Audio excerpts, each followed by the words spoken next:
اعوذ باللہ من الشیطان الرجیم، بسم اللہ الرحمن الرحیم۔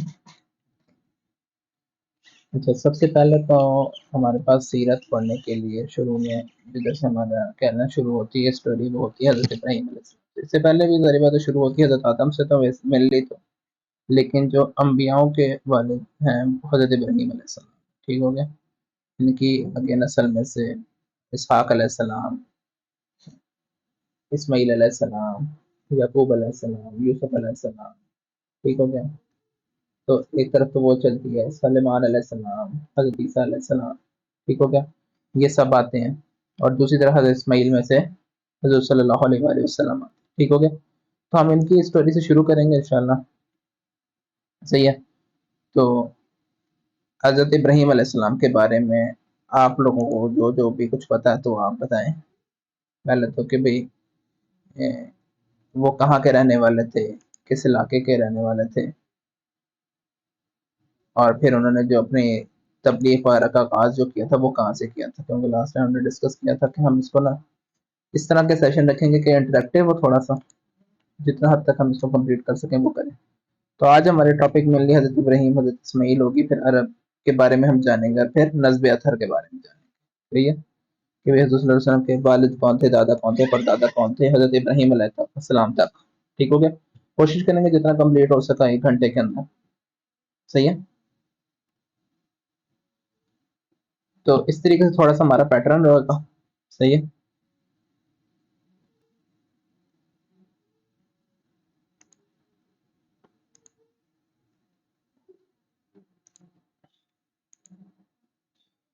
اچھا چلے، میں تھوڑا سا کچھ ایڈ کر دیتا ہوں، اس کے بعد پھر اگر آپ کو ایڈ کر دیں چیٹ میں، آپ کو صحیح ہے۔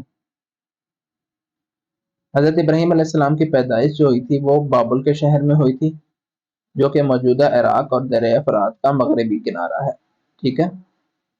عراق کا علاقہ آپ کو پتا ہوگا کون سا ہے، ٹھیک ہے، اور دریا فرات کون سا ہے، اس کا مغربی کنارہ۔ ان کے والد کا نام کیا تھا؟ آزر تھا، ٹھیک ہے، اور آپ کی جو پیغمبرانہ سرگرمیوں کی سرزمین تھی وہ فلسطین تھی، ٹھیک ہے۔ اسی حضرت موسیٰ کی بھی سرگرمیوں کی سرزمین فلسطین تھی، حضرت عیسیٰ کی بھی سرزمین فلسطین ہی تھی، ٹھیک ہو گیا۔ حضرت یعقوب اور حضرت یوسف علیہ السلام کی تھوڑا سا سائڈ پہ ہٹ کے تھی، لیکن وہ بھی فلسطین سے ملتا جلتا علاقہ ہی ہے، ٹھیک ہو گیا۔ تو یہ تو ان کی اسٹوری تھی جو شروع مطلب کہ وہاں پہ ان کی بابل کے شہر سے پیدائش ہوئی تھی، ٹھیک ہو گیا۔ اس کے بعد جو حضور صلی اللہ ان کے بارے میں قرآن مجید میں آیات آئی ہیں، ان کے تھرو ہمیں پتہ لگتا ہے کہ حضرت ابراہیم علیہ السلام جو تھے وہ بچپن سے ہی انتھوزیاسٹ تھے، ٹھیک ہے۔ انہوں نے اللہ تعالیٰ کو پہچاننے کے لیے کیا کیا کوششیں کی ہیں، صحیح ہے۔ اگر کوئی بتانا چاہے کہ انہوں نے اللہ تعالیٰ کو پہچاننے کے لیے کیا کیا کوششیں کی ہیں بچپن سے، تو وہ اپنے پوائنٹ ایڈ کر سکتا ہے۔ اچھا، تو جس طرح رضوان نے ایڈ کیا کہ he try to find lord in everything possible, okay, ان میں ڈھونڈتے کیوں تھے؟ پہلی بات تو یہ ہے نا، وجہ کیا تھی؟ سب سے پہلی وجہ تو یہ ہے نا کہ ان کو ڈھونڈتے کیوں تھے؟ جس طرح ان کے اس زمانے میں جو لوگ تھے نا، حضرت ابراہیم علیہ السلام کے زمانے میں، وہ لوگ ڈفرینٹ چیزوں کی پوجا کیا کرتے تھے۔ کوئی آگ کو پوجتا تھا، کوئی سورج کو پوجتا تھا، کوئی چاند کو پوجتا تھا، کوئی پانی کو پوجتا تھا، ٹھیک ہے۔ تو اس طریقے سے لوگ ڈفرینٹ چیزوں کو پوجتے تھے، ٹھیک ہو گیا۔ اور ظاہری بات ہے ایک چھوٹا بچہ جو ان ساری چیزوں کو دیکھے گا، وہ یا تو اس کو سیکھ جائے گا، یا وہ کوشچن کرے گا دماغ میں کہ بھائی یہ ایسا کیوں کر رہے ہیں۔ اور یہ اللہ تعالیٰ نے یہ سٹوری ہمیں قرآن مجید میں کیوں بتانے کی کوشش کی ہے؟ وہ اس وجہ سے بتانے کی کوشش کی ہے کہ ایک بچہ بھی جو بھی ہے نا، چھوٹے سے چھوٹا بچہ، وہ فطرت اسلام پہ پیدا ہوتا ہے، صحیح ہے، وہ اللہ تعالیٰ کو جاننے کی کوشش کرتا ہے، صحیح۔ تو وہ کیا کرتے تھے؟ ہر کسی سے ہر چیز کے بارے میں کوشچن پوچھتے تھے، اور اس ٹائم ان کی عمر زیادہ نہیں تھی، 4 سے 5 سال کی عمر تھی، ٹھیک ہے۔ 4 سے 5 سال کی عمر میں وہ اپنے آپ سے یہ کوشچن پوچھتے تھے، کیا یہ سورج خدا ہو سکتا ہے؟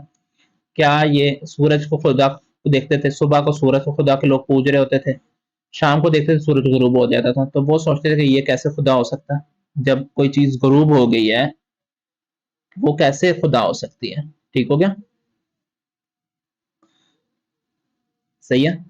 تو پھر چاند کی لوگ پوجا کرنا شروع کرتے تھے، پھر چاند بھی کچھ دنوں میں غائب ہو جاتا ہے، کچھ راتوں میں، تو وہ پھر سوچتے تھے کہ یہ چاند کیسے خدا ہو سکتا ہے، پھر وہ کسی اور چیز کے بارے میں سوچ دیکھتے، آگ کے بارے میں، آگ بجھ جاتی تھی، ٹھیک ہے. تو اس طریقے سے وہ بچپن سے ان چیزوں سے ٹرین تھے. اس کے بعد ان کے والدین بتوں کی پوجا کرتے تھے، انہوں نے ڈفرنٹ ٹائپس کے بت رکھے ہوئے تھے اپنے گھروں میں، صحیح ہے، والدین ان کے گھر بار رشتے دار. تو ایک آدھ دفعہ تو وہ لوگ کسی میلے وغیرہ میں باقی لوگ گئے اور آپ پیچھے اکیلے تھے، تو انہوں نے کیا کیا، تمام بت جو تھے ان کو کیا کیا، توڑ دیا، اور ایک بت کو چھوڑ دیا، بڑے بت کو کہتے ہیں، صحیح ہے. تو جب وہ سارے واپس آئے اور انہوں نے پوچھا کہ بھئی یہ ہوا کیا، یہ کس نے توڑا سارا کچھ، تو وہ کہتے ہیں یہ بت کھڑا ہے نا، اس سے پوچھ لو، صحیح ہے. تو انہوں نے اس طریقے سے ان سب چیزوں سے ڈیل کیا، ٹھیک ہے. اس کے بعد کافی عرصہ ویسے والد صاحب کے ساتھ ہی رہتے رہے، لیکن پھر تھوڑے عرصے بعد انہوں نے ان کو چھوڑ دیا اور کسی اور علاقے میں شفٹ ہو گئے. ادھر ان کا مکالمہ پڑتا ہے نمرود سے. نمرود کون تھا؟ نمرود نے کیا کیا تھا؟ تو نمرود نے کیا کیا تھا، سورہ بقرہ کی آیت نمبر 258 میں ہمارے پاس آتا ہے، اس کا ترجمہ ہے، کیا تو نے اس شخص کو نہیں دیکھا جس نے ابراہیم سے اس کے رب کی بابت جھگڑا کیا، اس لیے کہ اللہ نے اسے سلطنت دی تھی. جب ابراہیم نے کہا کہ میرا رب وہ ہے جو زندہ کرتا ہے اور مارتا ہے، اس نے کہا میں بھی زندہ کرتا ہوں اور مارتا ہوں. کہا ابراہیم نے بے شک اللہ سورج مشرق سے لاتا ہے، تو اسے مغرب سے لے آ. تب وہ کافر حیران رہ گیا اور اللہ بے انصافیوں کی سیدھی راہ نہیں دکھاتا. ٹھیک ہو گیا. تو ان کا مکالمہ، یہ نمرود سے مکالمہ اللہ تعالیٰ نے قرآن مجید کی آیت نمبر 258 میں ہمارے لیے لکھ دیا، تاکہ اگلے آنے والوں کو پتہ لگے کہ بھئی جو خدائی کا دعویٰ کرتے ہیں وہ کیا کرتے ہیں، ایک دفعہ ذرا مغرب سے سورج نکال کے لے آئیں، صحیح ہے. تو وہ بھی کہتا تھا میں بھی لوگوں کو زندہ کر سکتا ہوں. آج کل کے دور میں جدید سائنس کے خدائی دعوے ایسے ہی ہیں کہ ہم کسی بھی پرانے بندے کو زندہ کر دیں گے آج کل ٹیکنالوجی کے ذریعے، ورچوئل ریئلٹی کے ذریعے. آج کل آپ نے دیکھا ہوگا ورچوئل ریئلٹی مسلمانوں کے درمیان بھی عام ہو چکی ہے. ورچولی آپ کو کربلا کا منظر دکھایا جا رہا ہے، ورچولی آپ کو مدینہ منورہ کا منظر دکھایا جا رہا ہے، ورچولی اینڈ آف ٹائمز کا دکھایا جا رہا ہے، ورچولی آپ کے مرے ہوئے رشتے داروں سے ملاقاتیں کرائی جا رہی ہیں. ہمارے یہاں پاکستان وغیرہ میں ایسی چیزیں نہیں آئی ابھی، اس کا مطلب یہ نہیں ہے کہ یہ نہیں ہو رہا، ٹھیک ہے، یہ ہو رہا ہے سب کچھ، صحیح ہے. اور ٹیکنالوجی اور مادیت بامقابلہ ایمان، ٹھیک ہے، یہ دو چیزیں ہمیں اس نمرود کے مکالمے سے سیکھنے کو ملتی ہیں. اس کے علاوہ بھی اگر کوئی ایگزامپل آپ لوگوں کے ذہن میں آتی تو ضرور اس کو ایڈ کریں، صحیح ہے، کہ بھی کس طریقے سے یہ جدید سائنس کی خدائی کے دعوے سے آمنا سامنا کرتی ہے. کہ آج کل سائنس کے کیا کیا دعوے ہیں. چلیں نیکسٹ سلائیڈ پہ چلتے ہیں. نیکسٹ سلائیڈ میں ہمارے پاس ہمیں پتہ لگتا ہے کہ حضرت ابراہیم کی کون کون سی بیویاں تھیں. ایک حضرت سارہ علیہ السلام تھی اور ایک حضرت حاجرہ علیہ السلام، ٹھیک ہے. حاجرہ علیہ السلام سے ان کے جو بیٹے تھے وہ تھے حضرت اسماعیل علیہ السلام، اور حضرت سارہ سے جو بیٹے تھے ان کا نام تھا حضرت اسحاق علیہ السلام، ٹھیک ہے. یہ تو مینلی ہمیں یہ چیزیں پتہ ہوں گی، ٹھیک ہے.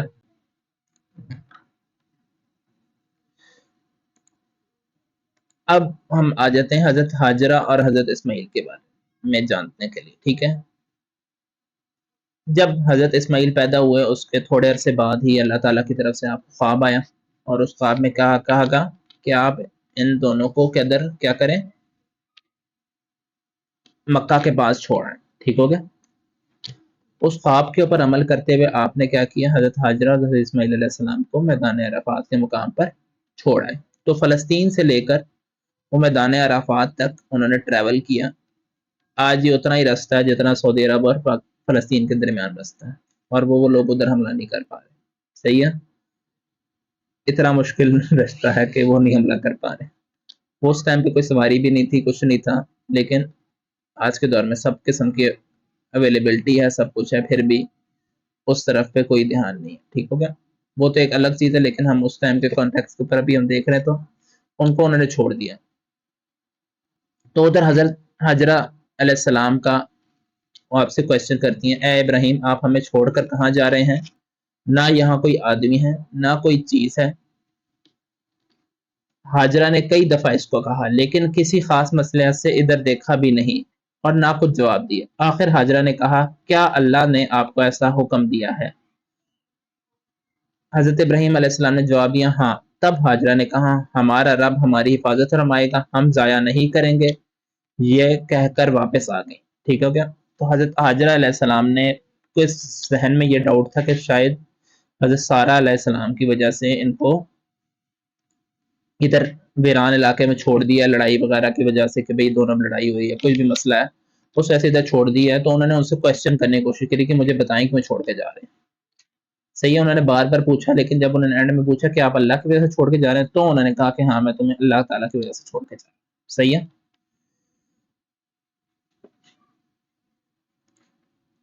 اس کے بعد بہت ہی امپورٹنٹ ایک چیز آتی ہے جس کو میرے خیال سے آپ سب کو فوکس ہو کے تھوڑا سا سننا پڑے گا۔ صحیح ہے۔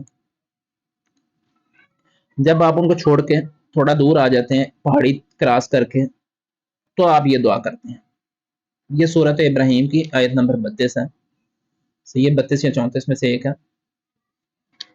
اے میرے پروردگار، میں نے ایک بے آب و گیا وادی میں اپنی اولاد کے ایک حصے کو تیرے محترم گھر پاس لا بسایا ہے۔ پروردگار، یہ میں نے اس لیے کیا کہ یہ لوگ یہاں نماز قائم کریں، لہٰذا تو لوگوں کے دلوں کو ان کی طرف ان کا مشتاق بنا اور انہیں کھانے کو پھل دے، شاید یہ کہ تیرے شکر گزار بنے۔ اس آیت کے اندر حضرت ابراہیم علیہ السلام نے کیا کیا دعائیں مانگی ہیں ہمارے لیے؟ سب سے پہلا کیا کام کرنے کو کہا ہمیں؟ پہلے تو انہوں نے کہا نا کہ بھئی اللہ تعالیٰ سے اپنی وہ چیز بیان کریے جو لاسٹ ٹائم بھی ہم نماز کے سیشن کے اندر ڈسکشن کر رہے تھے۔ ٹھیک ہے، کہ اللہ تعالیٰ سے حضرت موسیٰ کا جو ڈائلاگ تھا کہ وہ ان کے پاس کہ بھئی میرے پاس تو بولنے کو زبان بھی نہیں ہے، کچھ بھی نہیں ہے۔ تو اس طریقے سے حضرت ابراہیم بھی اللہ تعالیٰ کو بتا رہے ہیں کہ بھئی یہ اتنی ویران وادی ہے، میں اس میں چھوڑ کے جا رہا ہوں، سب کچھ کر رہا ہوں اور یہ سب میں نے تمہارے اللہ تعالیٰ کے لیے کیا۔ تو اب لوگ یہ کہا کریں یہاں پہ نماز قائم کریں۔ سب سے پہلا کیا کام کرنے کو کہا گیا؟ لیقیموا الصلاۃ۔ صحیح ہے، نماز قائم کریں۔ تو مطلب کیا ہوا، ہم سب پہ کیا چیز پہلے تو ہم اس ٹائم پہ نماز فرض نہیں تھی، پھر بھی ہم لوگوں پہ اب نماز فرض ہے تو ہمیں کیا کام کرنا ہے؟ سب سے پہلے کیا کرنا ہے؟ نماز قائم کرنی ہے۔ نماز قائم کیسے ہوتی ہے اس کے بارے میں انشاءاللہ اس نماز سیریز میں تھرسڈے کے دن پہ آپ لوگوں کا تھرسڈے یا منڈے کو انشاءاللہ اس میں ڈسکشن ہوتی رہے گی، تو آپ لوگ اس کو ضرور جوائن کریں کہ نماز قائم کس طرح کرنی ہے، اپنی نمازوں کو کس طرح بہتر کرنا ہے، نماز کے معنی جان کے اور نماز قائم کرنے کا مقصد ہے کیا۔ ٹھیک ہے، پھر اگر یہ نماز قائم کریں تو لوگوں کے دلوں کو ان کا مشتاق بنا دیں، مطلب کہ لوگوں کے دل ان کے ساتھ لگا دیں۔ آپ نے بھی دیکھا ہوگا جو لوگ نماز پڑھنے جاتے ہیں با جماعت مسجد میں تو لوگ آپ سے گھل مل جاتے ہیں کہ یار یہ روز نماز پڑھنے آ رہا ہے، ہم اس کے بارے میں جانیں یہ کون ہے، کیا کرتا ہے۔ صحیح ہے، تو لوگ ان سے دل کھل مل جائیں۔ پھر ان کو کھانے کو پھل دیں، مطلب کہ اس ٹائم پہ ان کو کھانے کے پینے کے بھی کوئی چیز نہیں تھی، جب وہ یہ کام کریں تو ان کو کھانے کو پھل دیں، اور اس کے بعد اینڈ میں کیا کہ شاید یہ تیرے شکر گزار ہو جائیں۔ صحیح ہے، تو یہ حضرت ابراہیم علیہ السلام نے تمام حضرت اسماعیل کی آنے والی نسلوں کے لیے دعا کی تھی، جو یہ کام کرے گا، صحیح ہے، جو یہ کام کرے گا وہ اللہ تعالیٰ اس کے لیے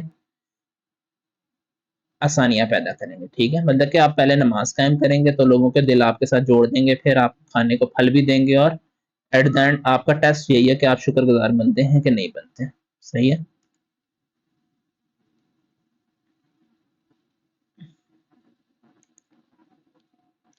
پھر حضرت اسماعیل علیہ السلام کے بارے میں جس طرح ہمیں پتہ ہے ان کا لقب کیا ہے؟ ذبیح اللہ۔ ایک چیز میں مس کر گیا کہ حضرت ابراہیم علیہ السلام کا لقب کیا تھا، کوئی چیٹ میں بتایا ذرا۔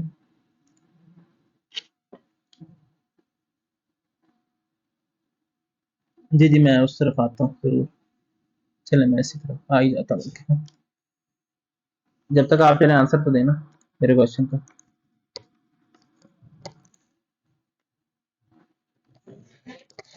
حضرت ابراہیم کا لقب کیا تھا؟ خلیل اللہ۔ صحیح ہے، اللہ کا دوست۔ اللہ کا دوست کیا ہوتا ہے؟